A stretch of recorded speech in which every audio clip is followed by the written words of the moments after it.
الحمدللہ رب العالمین والصلاة والسلام علی سیدنا محمد وعلی آلہ واصحابہ اجمعین۔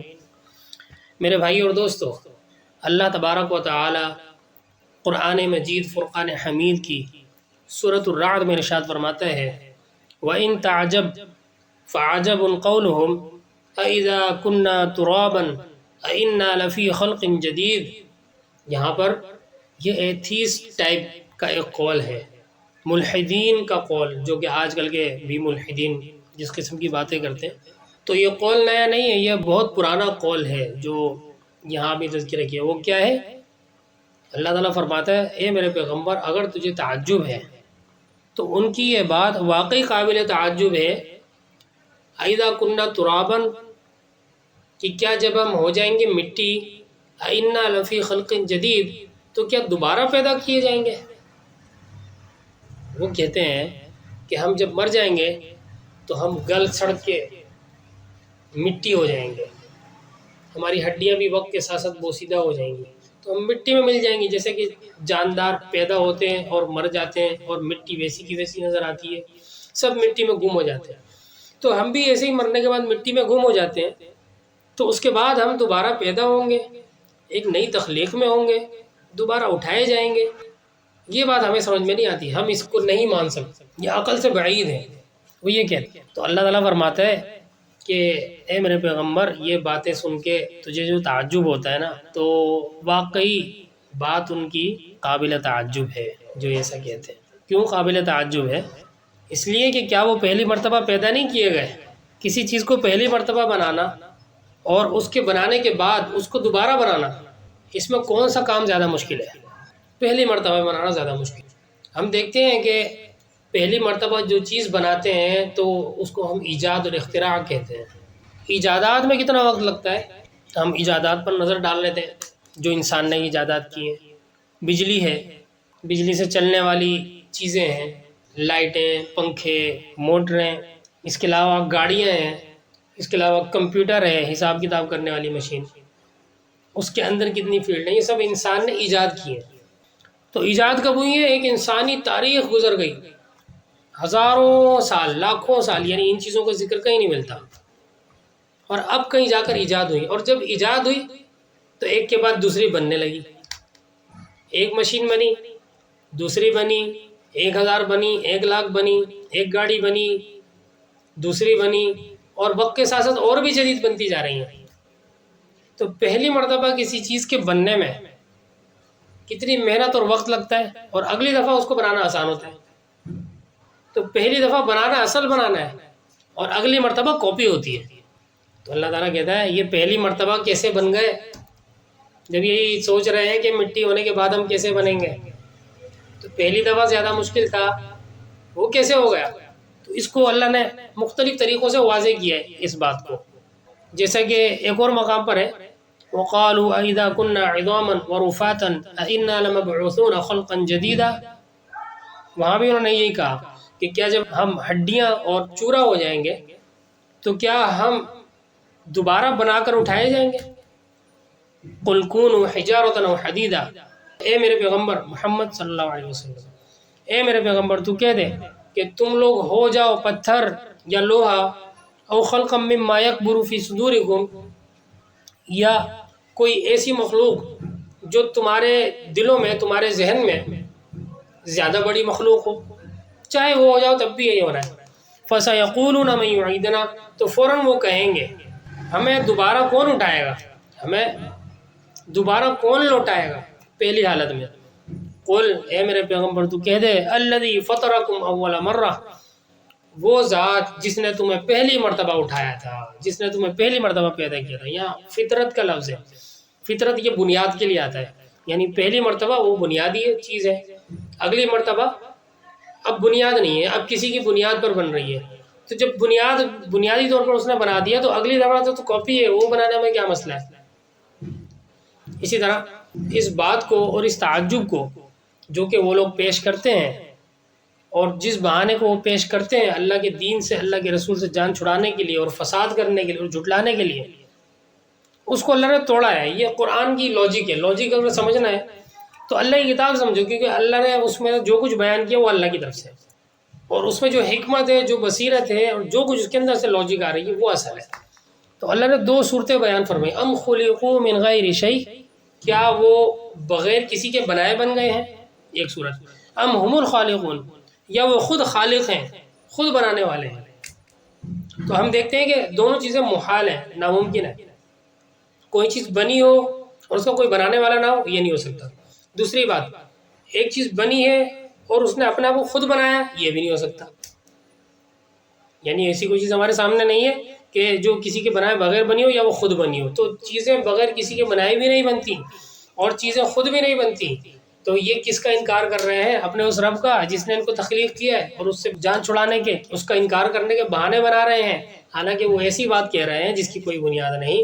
ام خلقوا من غیر شیء ام هم الخالقون، یہ وہ بات ہے جس کا کوئی جواب نہیں، ساکت کر دینے والا یہ دلیل ہے۔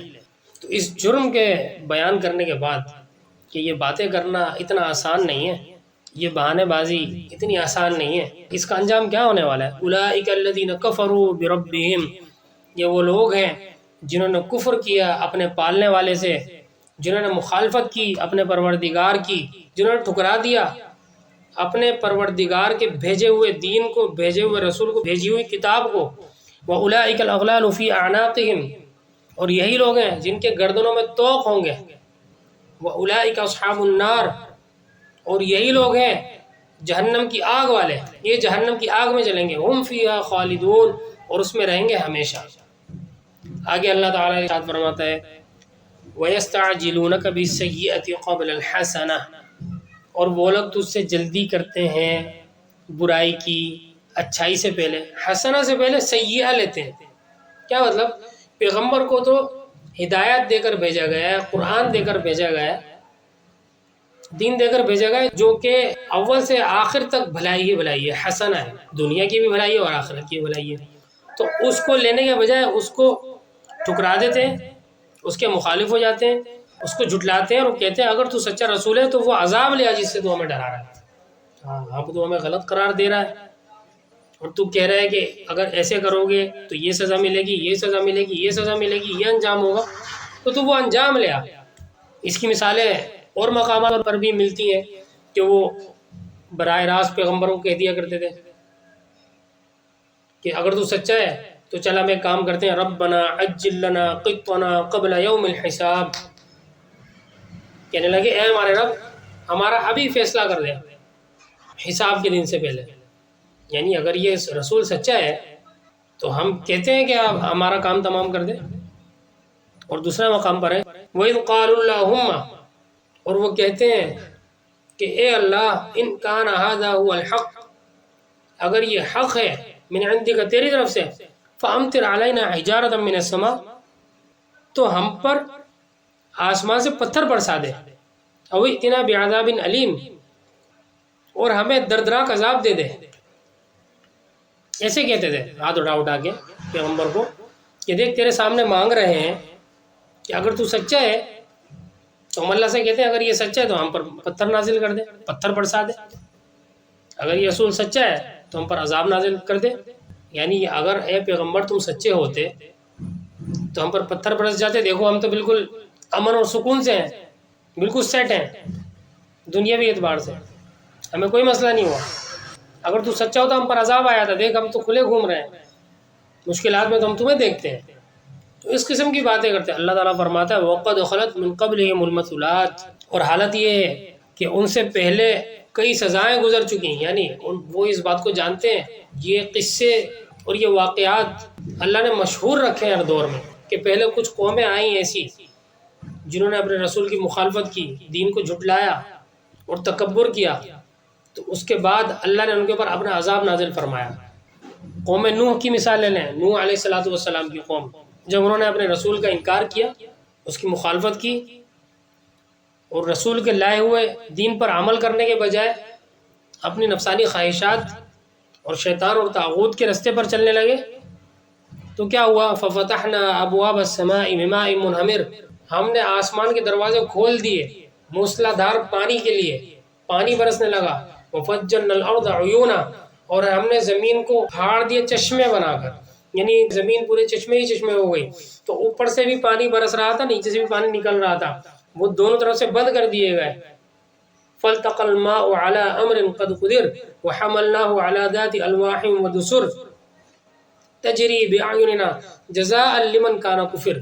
تو آخر میں اللہ نے فرمایا کہ یہ جو میرے چنے ہوئے بندے ہیں، میرے رسول، میرے پیغمبر اور پیغمبر کی مشن پر چلنے والے، یہ میرے محبوب بندے ہوا کرتے ہیں، اور ان کی خاطر میں قوموں کو برباد کرتا ہوں۔ تو جزاء لمن کان کفر کا مطلب یہ ہے کہ اس شخص کی خاطر جس کی مخالفت کی گئی۔ نوح علیہ السلام کی خاطر اللہ نے پوری قوم کو پانی میں ڈبو دیا اور وہ ہلاک کر دیے گئے۔ تو یہ قصے پچھلی قوموں کے واقعات یہ مشہور ہیں اور وہ لوگ جانتے ہیں، اس کے باوجود بھی وہ عذاب کا تقاضا کر رہے ہیں۔ اے محمد صلی اللہ علیہ وسلم، تیرے مقابلے میں کھڑے ہوئے ہیں۔ قوم ہود آئی، انہوں نے بھی ایسے ہی کیا۔ فَأَرْسَلْنَا عَلَيْهِمْ رِيحًا صَرْصَرًا فِي يَوْمٍ نَحْسٍ مُسْتَمِرٍ سورۃ القمر۔